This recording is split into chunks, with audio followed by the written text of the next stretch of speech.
Bonjour et bienvenue sur les tests de Roro, j'espère que vous allez bien. La fin de l'année approche et c'est l'occasion pour moi de vous présenter mon top 5 des meilleurs films en Blu-ray 4K qui sont sortis en 2024. Alors ce top est tiré principalement de films que j'ai testés ou simplement visionnés. Je précise que c'est la qualité vidéo et audio qui sont retenus pour l'élaboration de ce classement. Il y a eu pas mal de grosses sorties, donc la liste n'est pas exhaustive. Mais je pense que c'est un échantillon où vous pourrez facilement vous positionner, sauf si la narration vous importe beaucoup. Mais avant, si le contenu vous plaît, n'hésitez pas à liker la vidéo, la commenter et à vous abonner. Cela aide beaucoup la chaîne, notamment pour le référencement.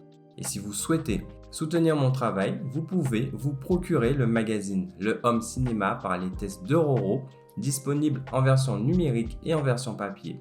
Rien de plus simple. Rendez-vous dans la bio ou directement sur le site internet lestestsderoro.fr.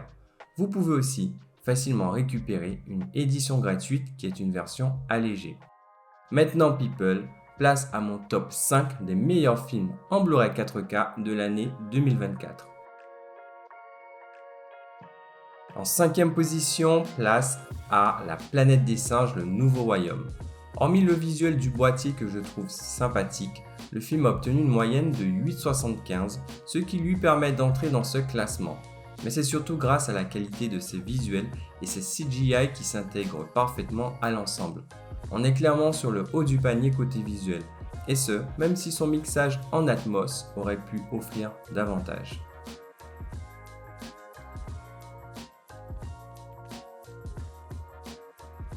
En 4e position, on a le duo Deadpool et Wolverine avec une moyenne de 9,35.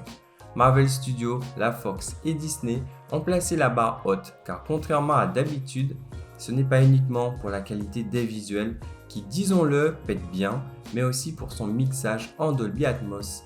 Certes, pas très aérien, mais au moins c'est dynamique et spatial. Pour couronner le tout, le steelbook est très réussi. Une belle pièce à mettre dans sa collection. En 3e position, place à Aquaman et le Royaume perdu, ou Aquaman 2 si vous préférez. Alors je sais que tout le monde a peut-être déjà oublié ce film, mais non en fait, car il fait jeu égal avec Deadpool 3. Pas au box-office, mais sur la technique, il est lui aussi sur le haut du panier. Malgré la même moyenne des notes qu'avec le 4e de ce top, je lui préfère la piste Atmos qui est un peu plus généreuse en hauteur.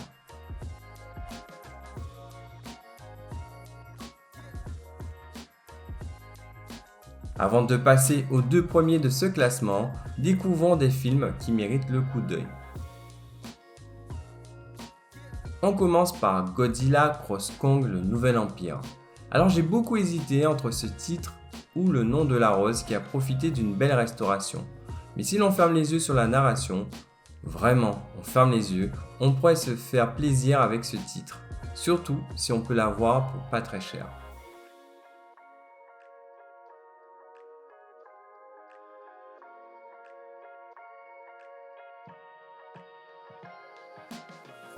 Autre film qui pourrait mériter votre attention serait Equalizer 3. Il n'est pas au niveau du 1 narrativement, mais pour la technique, j'ai été agréablement surpris, surtout avec le parti pris artistique. Le film est régulièrement sombre avec une dominante des tons foie et pourtant il se dégage de beaux visuels. Merci à la netteté. Et la bonne piste audio tout de même.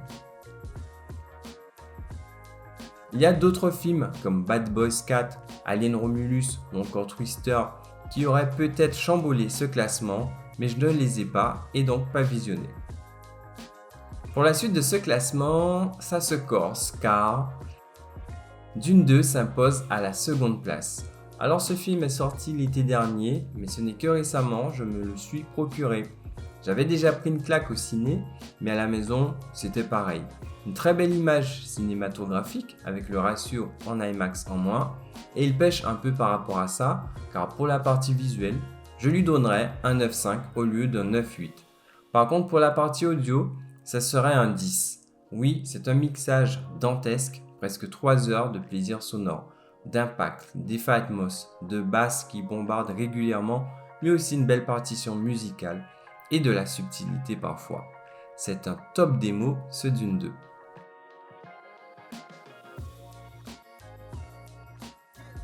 Mais qui aura fait mieux cette année que Dune 2? Ben c'est Furiosa. Oui, du steelbook jusqu'à la narration, tout est réussi.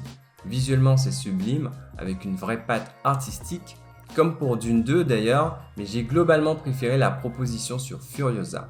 Sans doute cette image plus nette et plus péchue. Merci l'HDR. Aux côtés de l'audio, il fait jeu égal avec Dune 2, sur la note du moins, car ce sont deux mixages exploités différemment. Mais ici aussi, j'ai globalement préféré la proposition de Furiosa, que ça soit sur les basses ou sur les effets Atmos encore plus fréquents.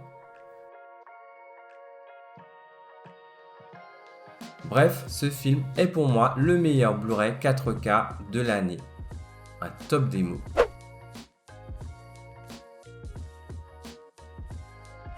Voici donc mes propositions sur cette fin d'année.